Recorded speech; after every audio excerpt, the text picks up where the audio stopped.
আপনি সাধারণের উদ্দেশ্যে কি বলবেন যে আসার জন্য আমি বলবো যে যদি আসে তাহলে পাঁশকুড়া নামতে হবে, বাসে যদি আসে পুকুরদা জানাপাড়া বললেই নামিয়ে দিবে। আচ্ছা আচ্ছা যদি আরামবাগ থেকে আসে তাহলে আরামবাগ থেকে ঘাটাল, ঘাটাল থেকে জানাপাড়া, মানে সূত্রে সূত্রে এখানে চলে আসে। এর আগেও আমার হাত ভেঙে কনি ভেঙে দুটুকরো হয়ে গেছে। বন্ধুরা, আকাশ পাইরেসি ইউটিউব চ্যানেলের পক্ষ থেকে আরও একটি নতুন ভিডিও নিয়ে হাজির হলাম। আপনারা দেখতেই পাচ্ছেন আমি এখন দাঁড়িয়ে আছি খুকুরদা ব্রিজ, যেটি দুর্বাচটি খালের উপর অবস্থিত। এটা পশ্চিম মেদিনীপুর এবং পূর্ব মেদিনীপুরকে বিভাজন করেছে।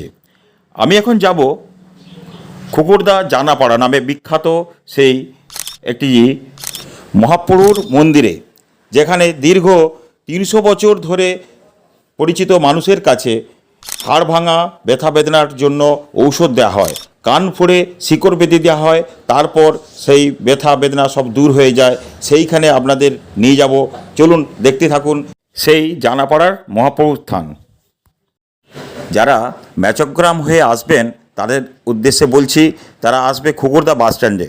ওখান থেকে বাস থেকে নেমে উত্তরে পায়ে হাঁটা পথ, অথবা জানাপাড়ার বাস স্ট্যান্ডে নেমে সামনেই মহাপ্রভুর মন্দির। এটি নিম গাছের গোড়ায় সেই মন্দির। বিগত 300 বছর ধরে চলে আসছে এই পদ্ধতি।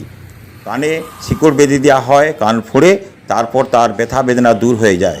চলুন সেখানে দেখতে থাকুন, আমরা দেখাতে থাকি। প্রতি রবিবার সকাল 12:30 থেকে কান ফোড়া হয়। সকাল থেকে আসতে হবে, আগের দিন রাত্রে আসবেন। তাদের জন্য যাত্রী প্রতীক্ষালয় রয়েছে এবং পায়খানা বাথরুমের সুব্যবস্থা রয়েছে। এখানে হোটেল রয়েছে, কোনো রকমের কোনো অসুবিধা